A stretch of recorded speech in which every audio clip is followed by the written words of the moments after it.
Hi everyone. ಇವತ್ತು ಸಂಜೆ ನಾವು ಹೋಗಿದ್ದು ಎಲ್ಲಿ ಅಂದರೆ ನೆಲಮಂಗಲನಲ್ಲಿರೋ ಕ್ಲೇ ಹಾರ್ಟ್ಗೆ ಸ್ವಲ್ಪ ಶಾಪಿಂಗ್ ಮಾಡೋಣ ಅಂತ ಹೋಗಿದ್ವಿ. ಮಣ್ಣಿಂದು ಪಾತ್ರೆ ಎಲ್ಲ ತಗೊಳ್ಳೋದಿಕ್ಕೆ. ಹೋಮ್ ಡೆಕೋರ್ ಐಟಮ್ಸ್ ಎಲ್ಲ ತುಂಬ ಚೆನ್ನಾಗಿದೆ ಅಲ್ಲಿ. ಬುದ್ಧ, ಕುದುರೆ, ವಾಸ್ಗಳು,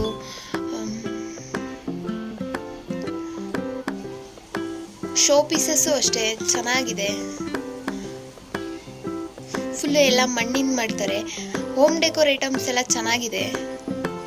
ಶಾಪ್ ಅವರು ಅಷ್ಟೇ ಯಾವ ಥರ ಯೂಸ್ ಮಾಡೋದು, ಏನು ಮಾಡಬೇಕು ಅಂತ ಎಲ್ಲ ಚೆನ್ನಾಗಿ ಎಕ್ಸ್ಪ್ಲೈನ್ ಮಾಡಿದ್ರು.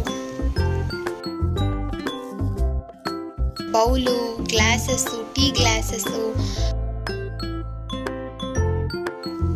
ಮನೆಗೆ ಬರೋ ಅಷ್ಟರಲ್ಲಿ ಕತ್ಲಾಗಕ್ಕೆ ಸ್ಟಾರ್ಟ್ ಆಗಿತ್ತು. Thank you for watching.